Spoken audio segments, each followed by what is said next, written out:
Hello friends, আমার চ্যানেলে সবাইকে স্বাগত। আমি আজকে আপনাদের বানিয়ে দেখাবো ডিমের ঘুগনি।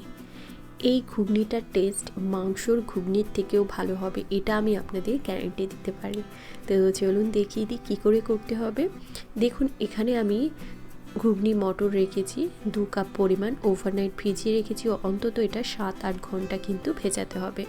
আমি একটা গোটা আলু এখানে রেখেছি। এখানে আমি একটা বড় সাইজের আলু এরকম টুকরো করে রেখেছি। আলুটা আমি দুভাগে ইউজ করব।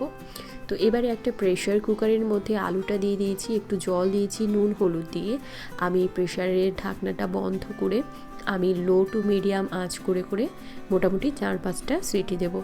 এটা খেয়াল রাখতে হবে মটরগুলো একদম গলে না যায়, আবার যেন শক্ত না থাকে, এরকম করে এটা সেদ্ধ করতে হবে। আমি দেখিয়ে দিচ্ছি, দেখুন আলুটা আমি তুলে রাখলাম। এই মটরগুলোকে ঠিক এরকমভাবেই সেদ্ধ করতে হবে, আর সেদ্ধ আলুটা আমি বাদে ইউজ করব। তো এবার কড়ার মধ্যে সর্ষের তেল গরম করব খুব ভালো করে। যে আলুগুলো আমি ছোট করে কেটে রেখেছি, আলুগুলোকে একটু ভাজবো, নুন আর হলুদের গুঁড়ো দিয়ে একদম লাল লাল করে ভেজে নেব। এবারে এই আলুগুলোকে একদম লাল লাল করে ভেজে তুলে নেব। আর এই ঘুগনিটা বানানোর সময় অবশ্যই করে আলুটা এই রকম দুবারে ইউজ করবেন, মানে দুটোভাবে ইউজ করবেন।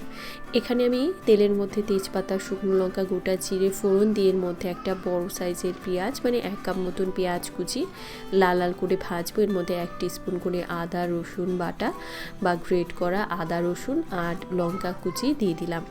ঝালটা আপনারা যেরকম পছন্দ করেন সেই বুঝে ঝালটা দেবেন। এর মধ্যে আমি ভাজা জিরের গুঁড়ো 1 টিস্পুন, ভাজা ধনের গুঁড়ো 1 টিস্পুন, হলুদের গুঁড়ো দিয়ে দিলাম আর দিয়ে দিলাম লঙ্কার গুঁড়ো। এবারে সেদ্ধ করা আলুটা এরকম করে ম্যাশ করে দিয়ে দেব, তার সাথে আমি 2টো ডিম ভেঙে দিয়ে দেব। এবারে এই সমস্ত মশলাটাকে খুব ভালো করে আমি কষিয়ে নেব। আমি যেভাবে করছি পুরোপুরি সেমভাবে আপনারা করে দেখবেন, এর টেস্ট অন্য লেভেলের হয়, মানে খুবই ভালো লাগবে আপনাদের সকলের। এবারে মশলাটা যখন কষে যাবে, এর মধ্যে ফ্যাটানো টক দই দিয়ে ভালো করে কষিয়ে নেব। নর্মালি আমরা টমেটোই দিই ঘুগনিতে, একটু টক দই দিয়ে করে দেখবেন, ভীষণ ভালো লাগবে। এর মধ্যে কাশ্মীরি লঙ্কার গুঁড়ো দিয়েছি সুন্দর একটা কালার আসার জন্য। এবারে এর মধ্যে সেদ্ধ করা মটর জল সহই এর মধ্যে দিয়ে দিলাম, আরও একটু জল অ্যাড করলাম। এবার এটাকে ফুটতে দেব। যখন ফুটে উঠবে 1 টিস্পুন হোমমেড গরম মশলার গুঁড়ো দিয়ে দিলাম, দিয়ে ভালো করে মিশিয়ে নেব। এবারে একদমই শেষে এর মধ্যে চিনি দিয়ে দেব আর অল্প নুন দেব। নুনটা আমি আগেও দিয়েছি, টেস্টটা করে দেখবেন, যদি লাগে অ্যাড করবেন।